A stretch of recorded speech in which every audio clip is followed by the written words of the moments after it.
meelo kale oo badan baan doonaynaa safaarada in laga sameeyo dakhligeedu waa yar yahay laakiin waxay ku suurgelinaysaa waxa weeyaan iyada oo wixii dalkaas soo galay oo laysu ogaado meeshuu marayo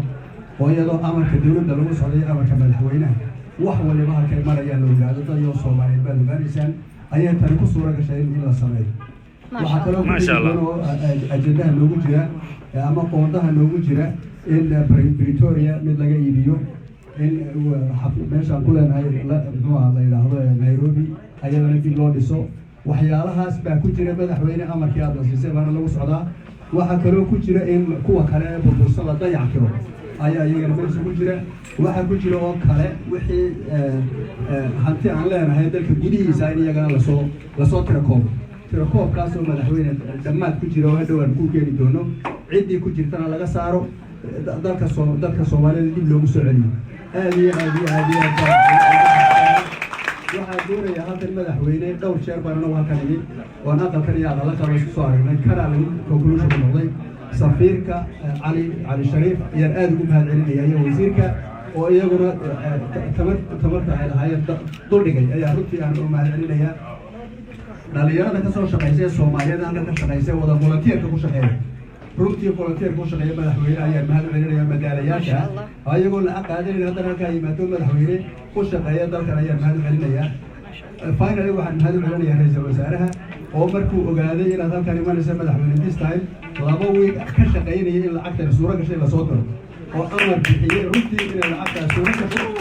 in la soo diro oo maanta aynu halkan lacagtii aan tirino aqalkan nagu soo wareegay saadaradeed waan ku faraxsanahay anigu ruuxayni waxaan iska ilaalinayaa emotional garo meeshaan xiribaan iska ilaalinayaa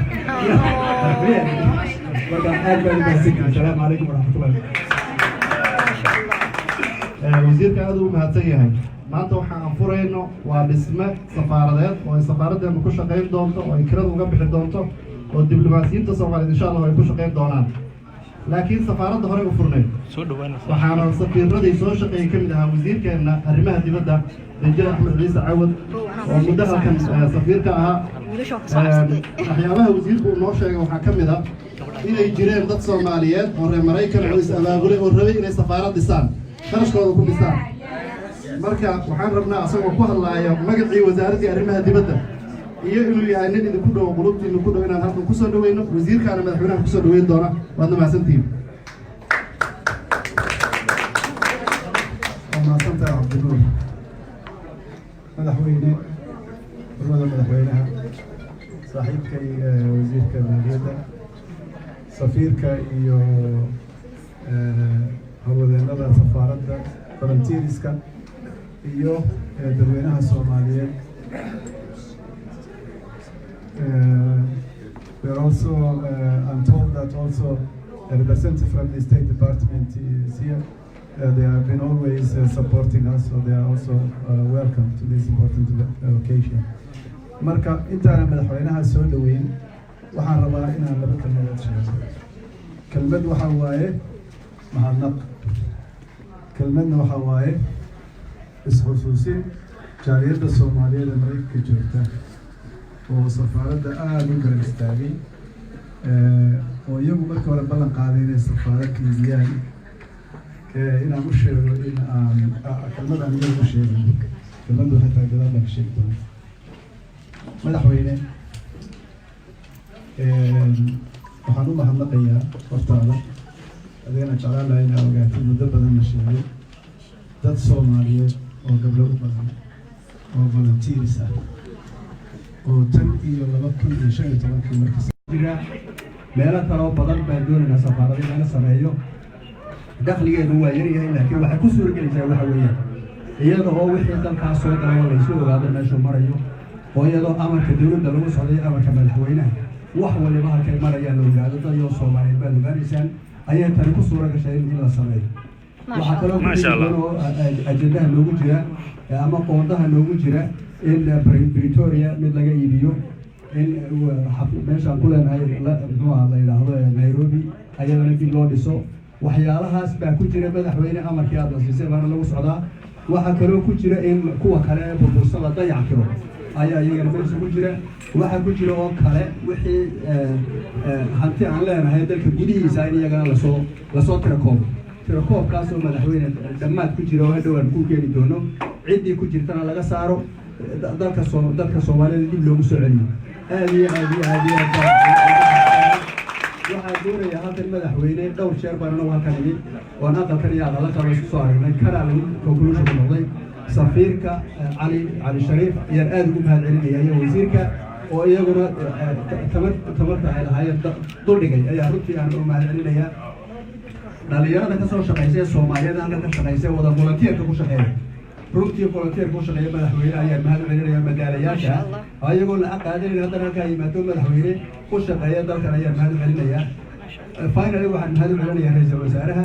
oo markuu ogaaday inaad halkan imanaysa madaxweyne this time 2 week ka shaqeynaya in lacagtan suura gashay la soo diro oo amar bixiyay runtii in lacagtaas suura gashay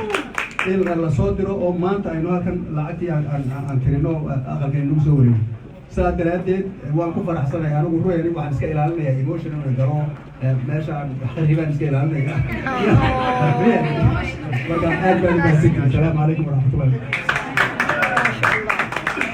wasiirka aad u mahadsan yahay maanta waxaan furayno waa dhisme safaaradeed oo ay safaaraddeenu ku shaqayn doonto oo ay kirada uga bixi doonto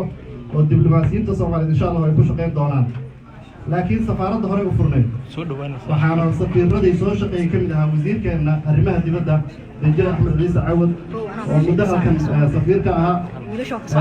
waxyaabaha wasiirku noo sheegay waxaa ka mid ah inay jireen dad Soomaaliyeed oo reer Maraykan oo is abaabulay oo rabay inay safaarad dhisaan qarashkooda ku dhisaan marka waxaan rabnaa asagoo ku hadlaaya magacii wasaaradda arrimaha dibadda iyo inuu yahay nin idinku dhow qulubtiinu ku dhow inaan halkan ku soo dhaweyno wasiirkaana madaxweynaha ku soo dhaweyn doona waadna mahadsantihiin mahadsantahay cabdinuur madaxweyne urmada madaxweynaha saaxiibkay wasiirka maaliyadda safiirka iyo howlwadeenada safaaradda volunteerska iyo dadweynaha Soomaaliyeed we're also I'm told that also a representative from the State Department is here. They have been always supporting us, so they are also welcome to this important occasion. Marka intaana madaxweynaha soo dhaweyn waxaan rabaa inaan laba kalmadood sheego. Kelmad waxa waaye mahadnaq. Kelmadna waxa waaye isxusuusin jaaliyadda Soomaaliyeed ee Mareykanka joogta oo safaaradda aad u garab istaagay oo iyagu markii hore ballan qaaday inay safaarad kiibiyaan inaan u sheego in aan kelmadaan iyagu sheegin kelmaddu xitaa gadaal baan ka sheegi doona madaxweyne waxaan u mahadnaqayaa hortaada adigana jeclaan lahaa inaa ogaatay muddo badan la sheegay dad Soomaaliyeed oo gabdho u badan oo volunteers ah oo tan iyo 2015 markii safaaraddii Soomaaliyeed dib loo furay 24 sano ka bacdi markay xirray dad Soomaaliyeed gabdho yar oo Mareykan ku koray iyo gabdho kale oo ila korsanayay wasaarada abraa ugu horeyso inay volunteer ku shaqeynayeen from day one waxaa ka mid ah gabar la yidhaahdo Casar Sumaya mar loogu yeero oo qoftii ugu horreysay halkaa ka baratay gobolsadaha inaa cabdiilaha maaliga waxaa kaloo jirta gabar la yidhaahdo Khadra oo iyaduna volunteerska gadaal kusoo biira waxaa jirta gabdhihii tagay Ayaan iyo Leyla iyo oo iyaguna shaqooyin kale helay laakiin safaaradda volunteer joogta ah waxaa ka mid ah gabar xaali la yidhaahdo oo konferensyada ugu waaweyn waddanka keligeed samaysay siidaan madaxweyne dadkaas iyagoo volunteers ah subaxdii 7 waa soo galaan habeenkiina waxay shaqeeyaan haddii loo baahdo ilaa iyo midnight ma aha ka badbadin waa hadal waxaa ka mid maasha Allah gobonnimo waxaa ka mid ah Ali Daashi oo inkastoo isagu shaqaale safaaradda yahay oo uu yahay darawal laakiin darawalkuna kelmad ceeba maaha magaraysaa wax darawal iyo wax badan buu yahay ilaa iyo maalintii safaaradda intaa la furin xataa shaqaynayay mararka qaarkood madaxweyne isaga wuxuu soo gadaa markii marti loo timaado sharaab buu soo gadaa si uu dadka ugu qaybiyo xiisaha uu qabo in safaaraddu ay shaqayso waxaa iyaguna madaxweyne mahad iyo sheegid mudan tilmaamid mudan dadka Soomaaliyeed ee Mareykanka jooga from California to Maine iyo inta u dhaxaysa oo ugu horeeyaan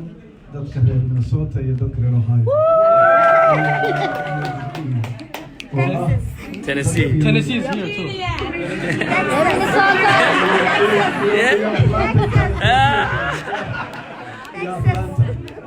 iyo waan sheegay madaxweyne Soomaalida Mareykanka joogto uma kala harin way kala dadaal badnaayeen waa loo kala dhawaayeen kulligood waxay garab istaageen safaaradda la'aantood safaaradda Soomaaliyeed meeshay gaartay ma gaarteen taas marka waa mahadnaqi طبعا madaxweyne waxaa kula taagan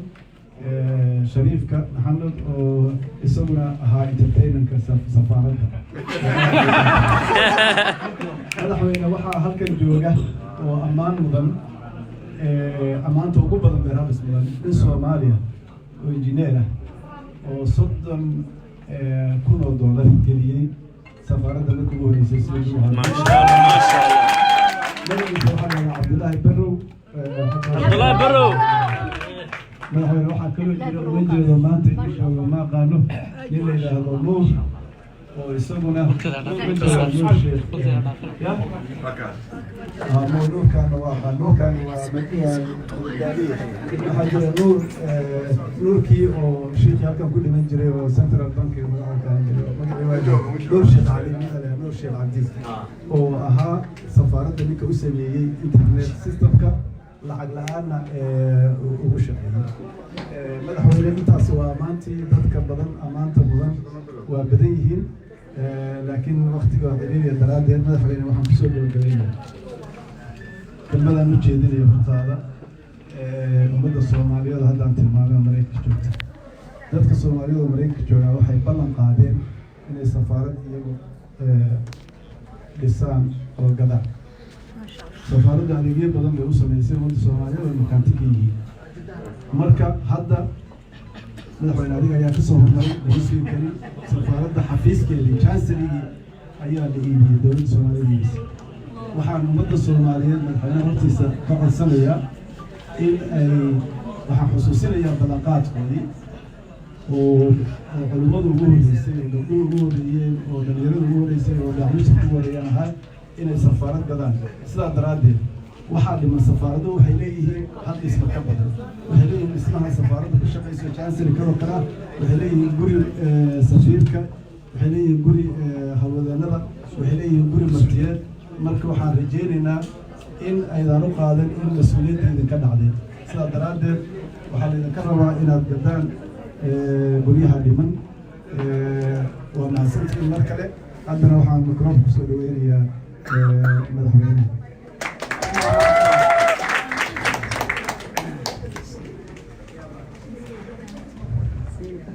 بسم الله الرحمن الرحيم golaha wasiirada oo la socda safiirka Ali Sharif iyo safiirada kale oo la socda howlwadeennada safaaradda marti sharafta kale oo aan qaarkood arko meelo fog ka yimaada looga yimid marmada koowaad kulli waxaan ku salaamay assalaamu calaykum horta allah mahad iskale ilaahay inaan mahadcelino mar walba waa nagu waajib oo markay ugu sahlan tahay annaga hawshii aan u nimid inoo fududeeyey imaadkaan ka lahayn UN-ka iyo halkan inaan imaano idinkana ilaahay idin fududeeyey inaad halkan timaadaan oo qaarkiina meelo fogfog aad ku timaadaan waxaan rajeynayaa insha allah si labada qof walba inuu noqdo hooygiisa iyo gurigiisa waxaan ku mahadcelinayaa safiirka iyo howlwadeennada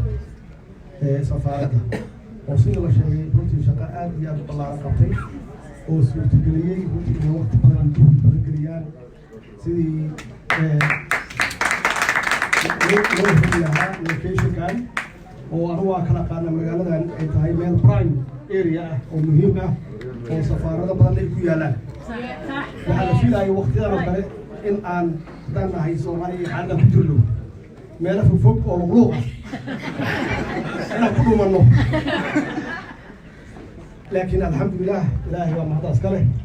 in dadkii wax loo raadiyey iyo tabarteena isu geynay uu inoo suurta gashay inaan maanta meeshaas ugu imaano oo aan safaaraddan aan ka furno waxaan u mahad celinayaa jaaliyadda Soomaaliyeed ee meelo kala fog ka yimid iyo kuwa DC iyo Virginia maxaan raacdaa nooga yimid oo ka soo qayb galay xafladdan waan jeclaan lahaa sidii la ii doortay hadda ay ugu horreysay inaan Maraykan kusoo noqdo oo qorshahaygu uu ahaa inaan tago Minnesota iyo Ohio iyo Boston iyo Texas iyo Toronto naftigeeda sidaan u kala hormariyana waxa waye sidii loo taageeray waagii qaran aad iyo aad ayaan runtii uga mahad celinayaa taageerada mar walba ay u hayaan dowladda iyo waddaniyadooda mar walba ula taagan yihiin inay taageeraan dowladooda insha Allah waa idin soo noqonaya sida ugu dhaqsiyaha badan meelahaasaan sheegana waa booqanaya haddii ay biiraan sugeena reer Minnesota ma insha Allah waxaan u mahad celinayaa golaha wasiirada oo ra'iisul wasaaraha ugu horeeyo oo runtii beeqaamiyey oo suurtageliyey sida wasiirku uu sheegay inaan hantidan oo dowladda Soomaaliyeed iyo dadka Soomaaliyeed iyo dalka Soomaaliyeed hantidooda oo naga wada dhaxaysa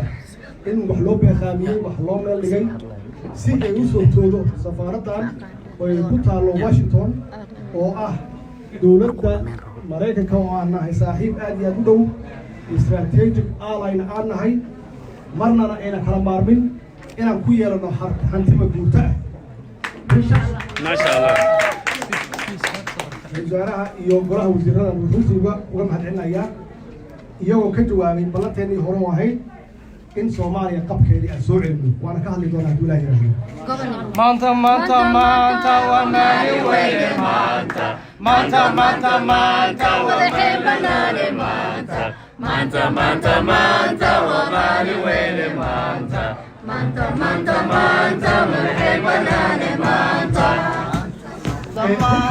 runtii farxad weyn iyo sharaf weyn ayay ii tahay inaan kala soo qayb galo xafladdan aad iyo aad loo soo qaban qaabiyey quruxda badan oo aan ku fureyno dhismaha cusub ee safaaradda ay ku shaqeynayso xafiisyada u noqon doona aad iyo aad ayaan runtii ugu faraxsanahay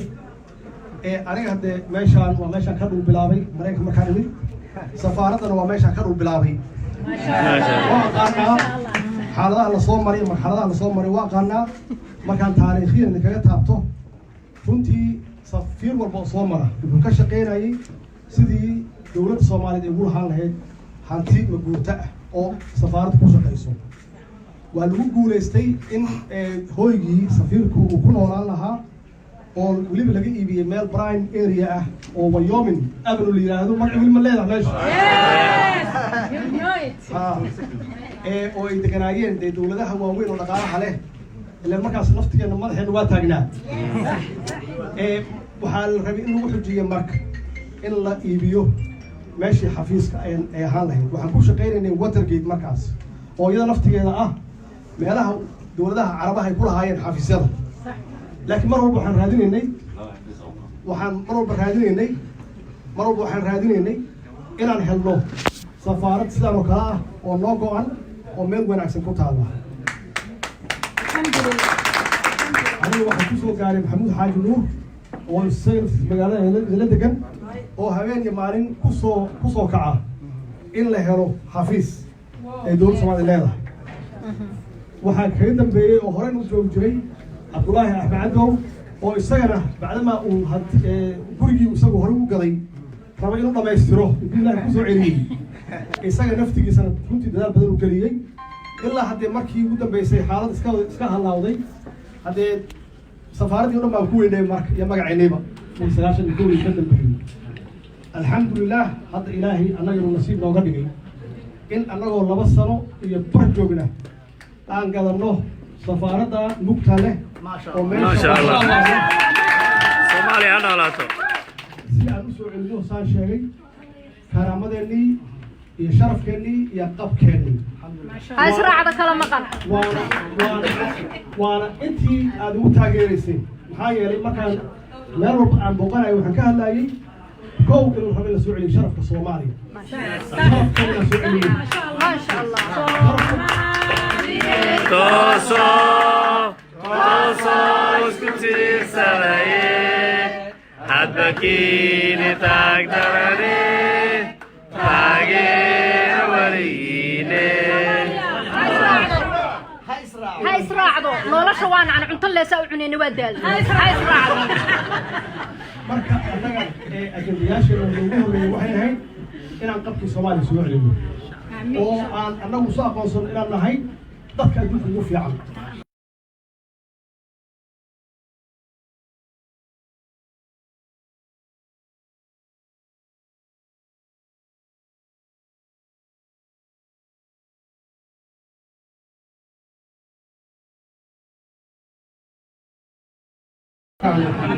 taasoo wanaag ilaahay na siiyey marka qabkeena inaan soo celino sharafkeena soo celino karaamadena soo celino laba waxa noo ahaa inaan helno maxaan ku raahdaa political stability xasilooni siyaasadeed oo runtii dalkan muddo dheer keentay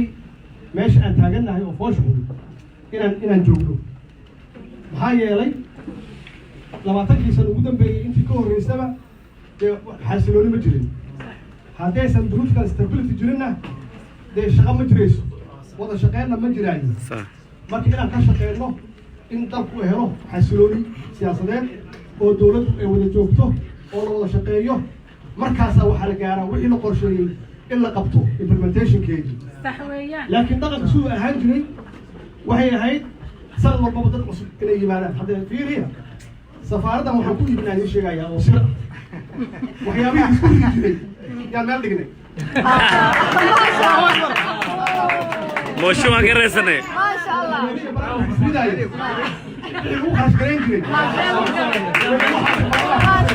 بلنت اسوا اوفيسي بلنت اسوا اوفيسي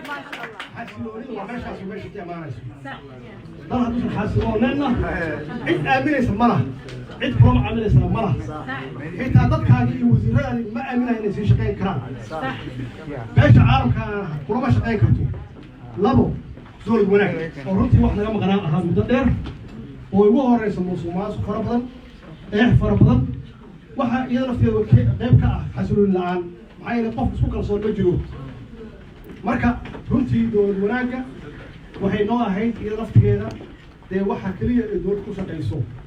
waa dowladdaasi inay tahay dowlad nadiif ah oo runtii kalsoonida shacabkan ka haysata wixii lagu aaminana sidii ilaahay ugu aaminay ay u maamusho wada shaqeyn fiicanna ay ka dhexayso taasaa marka waxay keentay inaan bilaawno maxaan ka bilawnaa dhismaha xaggee ka bilawnaa inaan safaarada ka gadano xaggee ka bilawnaa inaan soo celino adeegii dadka u baahnaayeen shacabka u baahnaayeen xaggee ka bilawnaa nasiib marka waxaan u yeelnay safaaradda Washington oo ahmiyad weyn noo ah dowladda Mareykanka inaan ku yeelano meel bixi aan lagu lahayn waa ka baxaysaa ama waa ka guuraysaa meel dhulkeeda aan leedahay dhismaheedana aan leedahay iyo sida uu sheegay wasiirka dhulalkii burburay oo dhan safaaradeennii bacdama burbur ugu dhacay iyo dhibaato safaaradeennii iyo dhismaheennii waa burburay iyaga naftigooda inaan dib ugu noqonno safaarado fiican iyo meelo fiican baa safaaradan ku leenahay laakiin dayac badan iyo burbur badan baa ayaa ku jira oo ka muuqda inaan dib ugu noqonno oo meeshii aan shalay adduunka kaga jirnay aan kaga jirno إن شاء الله لا يعيدون كان شاء الله safaarado cusubna iibino ay kow ka tahay London iyo South Africa iyo ilaahay hadduu noo sahlo Canada hadduu ilaahay yidhaahdo إن شاء الله dhaqaalahan haysan dhaqaalo badan maaha dal fakhriyaan nahay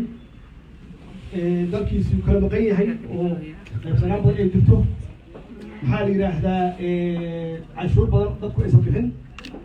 dadkeena diasporaha oo dibadaha jooga naftigooda aysan gaalo soo fiirin macnaha wixii ka badan faamilkoodii aysan gaalo soo fiirin laakiin waa dad wax nalo laho intaasna wax waa sheegaan social media wax badan waa sheegaan ما شاء الله ما شاء الله فاعدك باكو جفنا marka runtii dhaqaalehen waa meeshaas weeye laakiin haddii meesha uusan liig badan jirin oo dee wixii aan la dhacayn ama naxadin ama jafka aan la gashanayn waa isgaari kartaa haddii isgaartana waa barakay leedahay oo waxbaa lagu qaban karaa hawshaasaan ku shaqeynaa bacdama aan khibraddeeda leenahay musuqmaasuqu wuxuu yahay qabyaalad iyo kala qaybsanaan waxay tahay khibraddeeda aan leenahay colaad meeshayna gaarsiisa aan naqaano khibrad naga maqan ma laha marka wixii hadda naga maqan waa caqli iyo aqoon ilaahayna waana siiyey oo dadki ilaahay dootaanna oo soomaaliya waxaan waxa weeye waa dhaxal soomaali ah weeye oo annagu runtii dadkii naga horreeyey ay ahayd inay nooga tagaan laakiin waa dadaaleen waxay qaban kareen waa qabteen lama eedeynayo wixii hadda ka dambeeya waa annaga marka annaga maamulkii baan nahay keliya maaha in wax nalaga sheego waxaa la rabaa taakuleen gacan inaad na siisaan oo garab noo noqotaan oo taageertaan dowladdiina waxaani waa dhaxal ummadda soomaaliyeed ee leedahay insha allah hadduu ilaah yidhaahdana waxaan rabnaa 20 sano ama 5 sano ka bacdi xaaladdeena iyadoo sidaan si kasii fiican inaan meeshan uga sii guurno meel kasii weyn oo ka wanaagsan waxa weeye dhaxalkaasi waxa weeye dowladda oo iyada naftigeeda aan wada leenahay waa dhaxal cid gaar leh malaha dadku waxay isku khaldaan maamulaha iyo dowladda waa idinka markaa dowladda caayaysaan idinkaas caayay haddaa madaxweynihina caayaysaan idinkaas caayay maxaa idinka astaan qaran iga dhigtaanay marka qof caaya ka warrabo marka dowladda idinkaas kale maamulkeeda marka waa lagu kala aragti duwan yahay inaan lagu talax tegin yaa loo baahan yahay in la istoosiyo mucaaradku waa fiican yahay in la istoosiyo oo la isisaxo waa loo baahan yahay laakiin in la dumiyo looma baahna maxaa yeele waa dhaxal wey haddii la dumiyo waxaanaya mala annaga haddii hadda sabtaan samayn lahayn kuwa naga dambeeya waktigun baa naga halaabi lahaa wakta naga khasaari lahaa 5 sano ka bacdi laga yaabaa kuwa soo socda inay samayn lahaayeen ama 10 sano ka bacdi waxa weeye marka aan wada shaqeyno marka oo qof walba dowladdu uu dareemo in isagu wax ku leeyahay oo wax ku darsado intaan in ka badan waa gaari karnaa waana leenahay kartideeda caqligeedana waa haynaa laakiin waxaa la rabaa in dowladda markaas joogta gacan la siiyo waxaa jira qad aan la gudbi karin qadkaas in la iska ilaaliyo maxaa yeelay waa soo aragnay burbur waa soo aragnay dhib badan waa soo aragnay qax waa soo aragnay dowlad la-aan waa soo aragnay safaarad la-aan waa soo aragnay hanti la-aan waa soo aragnay iyada naftigeeda waxaa lagu gaari karaa waxay tahay wadajir iyo midnimo kuleedahay dhulkaaga hooyo wana lama huraane ageerlii wax ugu qabo wana lama huraane ageerlii wax ugu qabo dalkiina marka dalkiina iyo dowladdiina